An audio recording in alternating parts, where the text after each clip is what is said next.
Kick it, Sally. I got some new music too.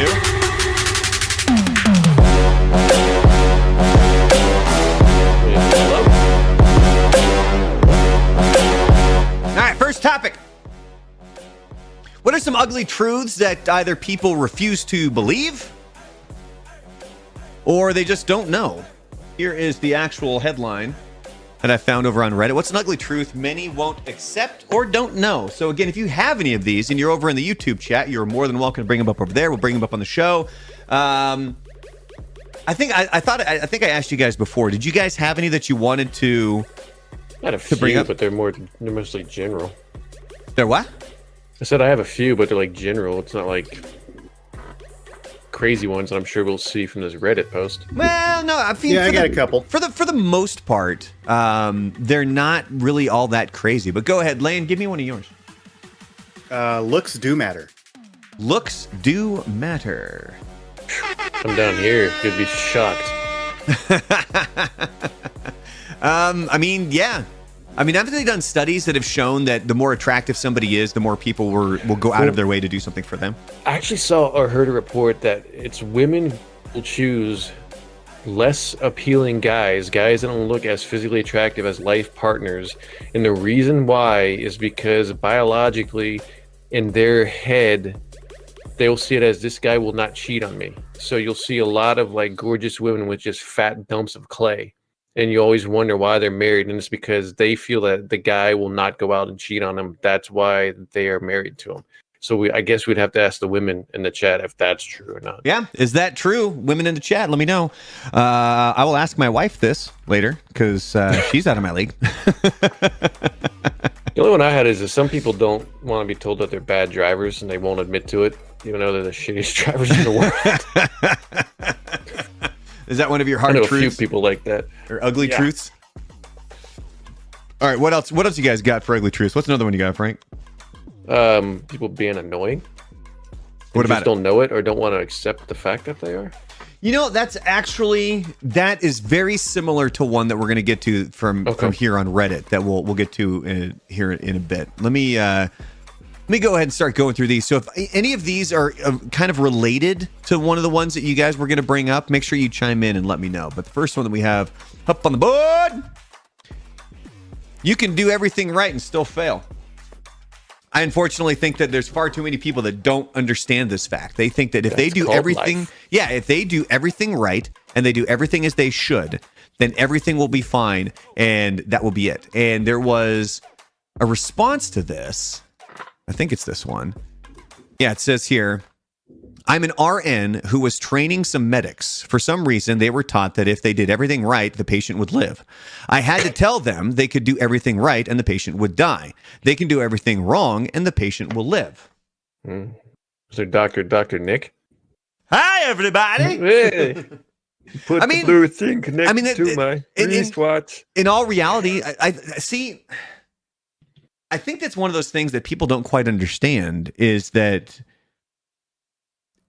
there's a lot of chaos out there and there's a lot of things that as much as we know, there's still a lot that we don't understand. And so when it comes to any sort of major procedure or it comes to any sort of medical anything, really, you can know every single thing and yet things can still go wrong. Mm-hmm. Or vice versa. Anna says, oof, that one is dark. They're all dark. Watch it. Well, remember, these are ugly truths on here. So the next one we have here, and this is kind of in relation to Frank that you just said this one about being annoying. Yeah, kind of being annoying. Yeah. Sometimes you're the problem. God damn, there's so many people I know that don't live by this. Jesus Christ. Everybody else around me is the fucking problem. That's what I was going to say. It's like, yeah, all these people around me, I don't know what their deal is. And that's something that blows my mind is I've worked by General Tit Sweat, by the way, is the person who posted this. General Tit Sweat. The other guy's name is LOL, I am so broke. Yeah. And he, look at the avatar that they have. Teddy bear?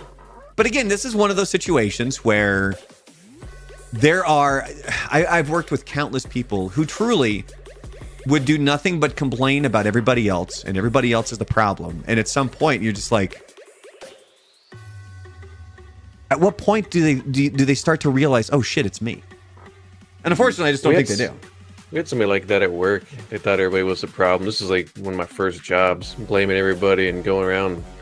Next thing you know, they got fired. So took care of itself. Yeah, I was gonna say, at least they took care of it. Somebody, so LOL, I'm so broke says, extremely hard to recognize when you are one. It's like your ego takes a hit too when it finally hits you. And then General Tit Sweat responds back with, absolutely, it took me many years to recognize my own toxicity, and it's not an easy thing to come to terms with, but life just gets so much more free when you do. And that's the reality, is that I think people are scared to admit that it's them, because once you admit you're part of the problem, you're afraid of becoming the entire problem and that you can't get out of that. Well, some people are just completely, I guess, idiots. Oh, yeah. Trust me. There are certainly those people out there that will always refuse to believe it because they think they're that much better than everybody else for some ungodly reason. Yeah. All right. Next one that we have here. You're not that important. Be kind and have fun instead. Cheap Frills posted that. Sexy Time Wizard said, I want this on a shirt. That was kind of the other one that I was going to mention too. Yeah. That in the grand scheme of the universe, you don't matter. Yeah, you know what? I could say something controversial. Ooh. Hold on, let me turn the music off. Go ahead, bring it.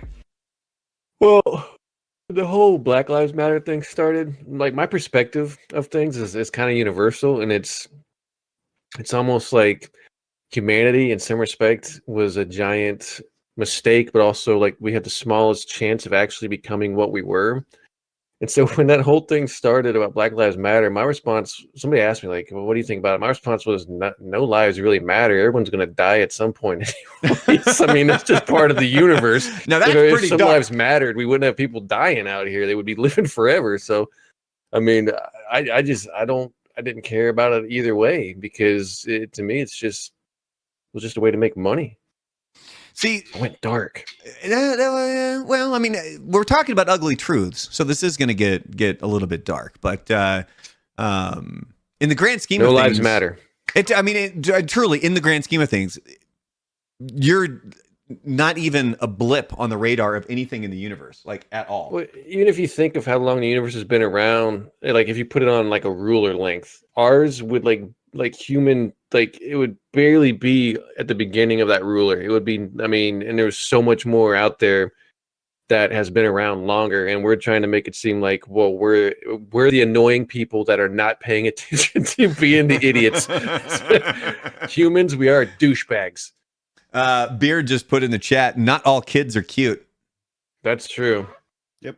There's some of my family that aren't cute. Oh my God. It's like a Seinfeld episode. Look at the baby. And then it's that little uggo.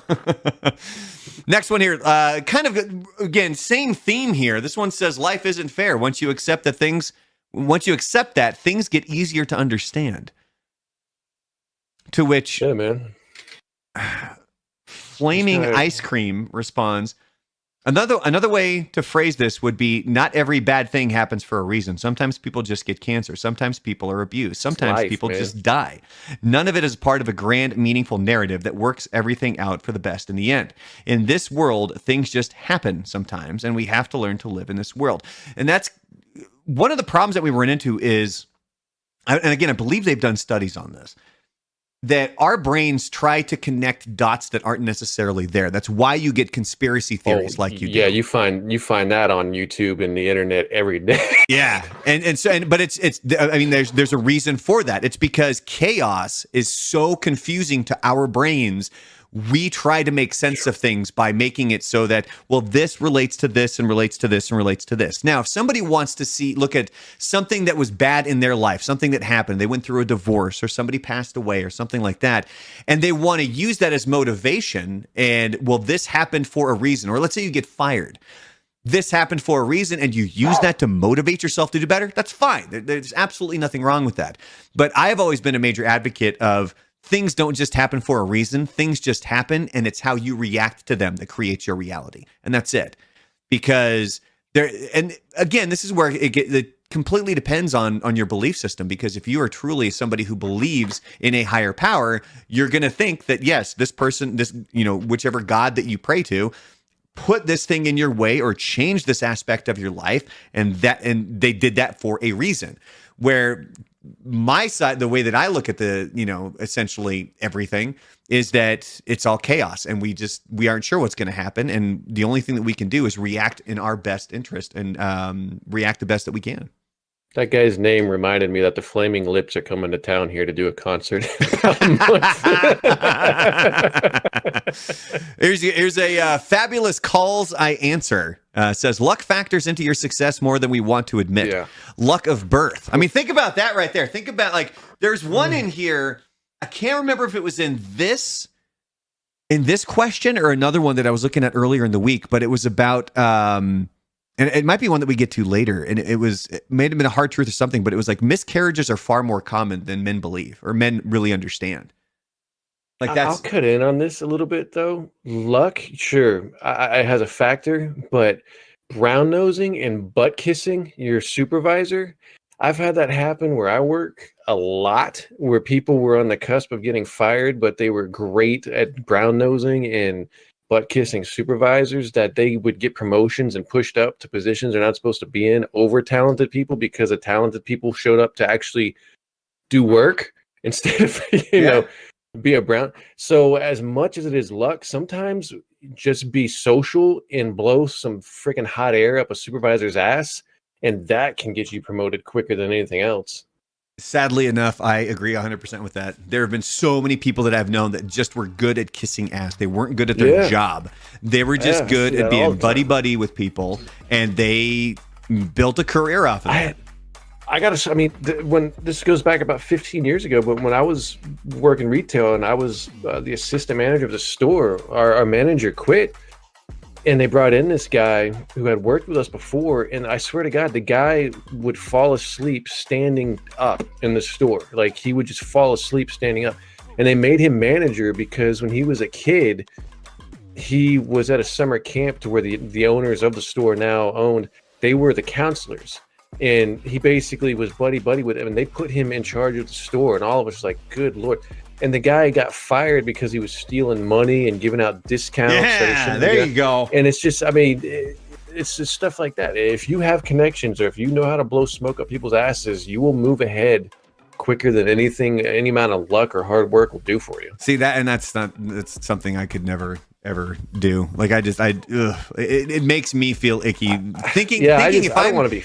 If I'm moving forward, it's one thing to make connections. It's another thing to truly advance based on you kissing somebody's ass. Yeah, that weirds me out, man. I'm not. Yeah, that just is. That puts you on a level of fake, and I can't do that. Yeah, the rest of the answer here: there are so many talented, amazing, capable people out there in every field who are completely ignored because they haven't been lucky enough to be in the right place at the right time. Hard luck doesn't necessarily overcome that, or hard work doesn't necessarily overcome that.